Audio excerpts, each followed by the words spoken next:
We're learning more about the case against a man accused of sexually assaulting multiple women in Denver and Jefferson counties. Police want to know if there are more women out there who might know something. 42-year-old Mackie McLean is facing 8 felony charges in a case that used DNA testing and genealogy.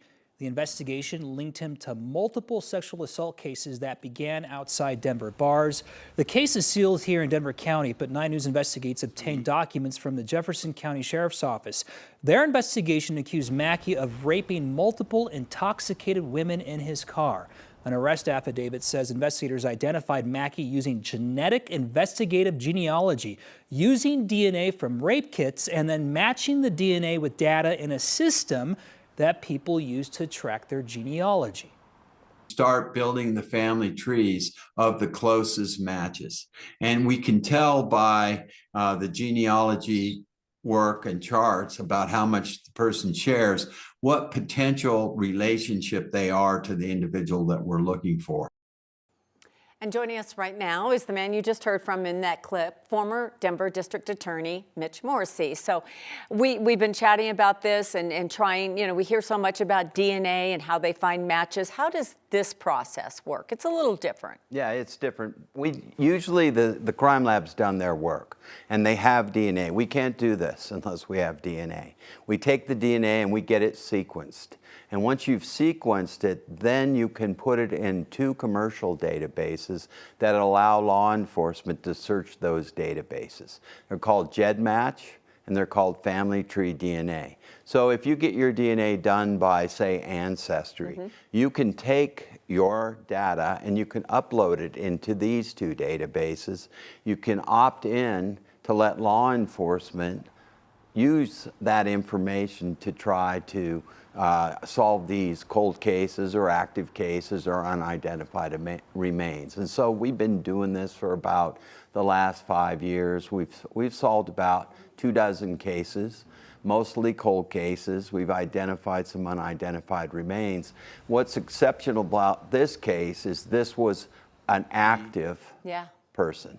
And so our concern was that there may be other victims out there. There may be future victims if we don't give the investigative lead that our science provides.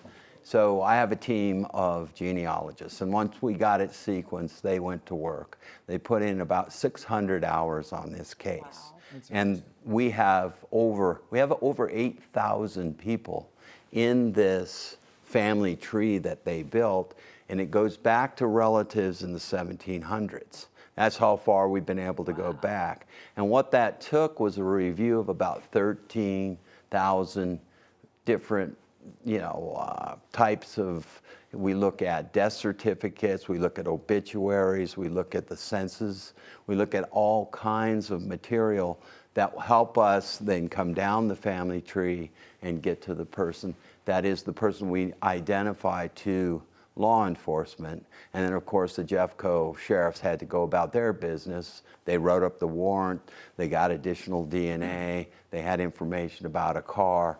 So we give them a lead, and hopefully that lead, they go from there. They go from there. And this is relatively new, and it sounds like it's relatively revolutionary too, because this is how other high-profile cases in other parts of the country have been solved. The real big one was the Golden State Killer out in California.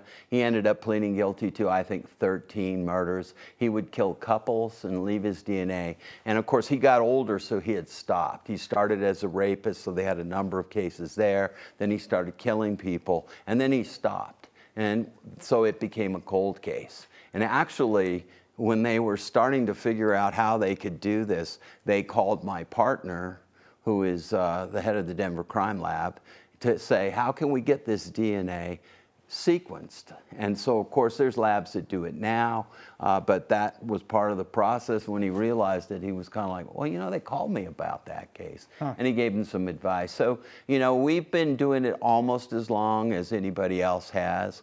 We are pretty much local. And one of the neat things that goes along with what we do is Denver Metro Crime Stoppers supports us.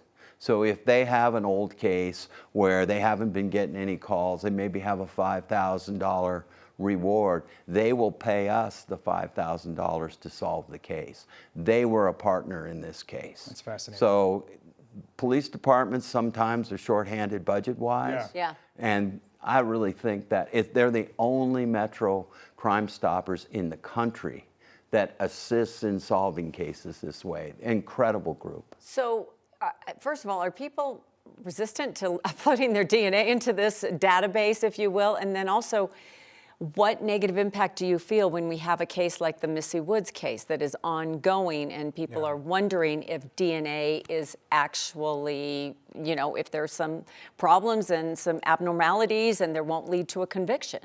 Well, in that situation, I got to tell you, I was lucky. I worked with the Denver Crime Lab. They had their own DNA section, their own all of that. So, you know, as far as what's going on with her, what's going on with CBI, some of that stuff is totally unacceptable. There's no question there should not be a backlog like they have. There shouldn't be the problems that they have. I think it's a management thing out there, but like I said, I never worked with them. The one thing that I will tell you is we are outside of the crime lab. So we get the DNA, and sometimes we have to even take the bones or whatever it is and get the DNA extracted. And it's not done by the crime lab. So our work is outside of that work. Now, when it ties back in is when we give them a lead, they get a DNA sample from the individual. That DNA profile is going to be the one that the crime scene worked on, and that's the match. So if you remember, ours is an investigative lead. The work at the crime lab is what's going to actually go in front of the jury. Yeah. So we're like an informant, or we're like anything that would be a tip towards solving the case. Of course, it's based on genealogy and it's based on DNA. So these are very strong tips when we give them to law enforcement. It's a good starting point. Yeah. Oh, it's a great starting point, and most of the time, they just don't have a suspect at all. Yeah. Or they've ruled out all the suspects that they have, and it's just one of those things like, whoa, now we've got somebody to Help run. us. Yeah. Yeah, it's a big help. Well, we hope we continue to hear big breaks from you. So thank you We've so got much. we've got other cases in the works, and we're looking forward to solving them as well. Mitch Morrissey, thank you Families so want much. answers. Thanks for having me. Thank you.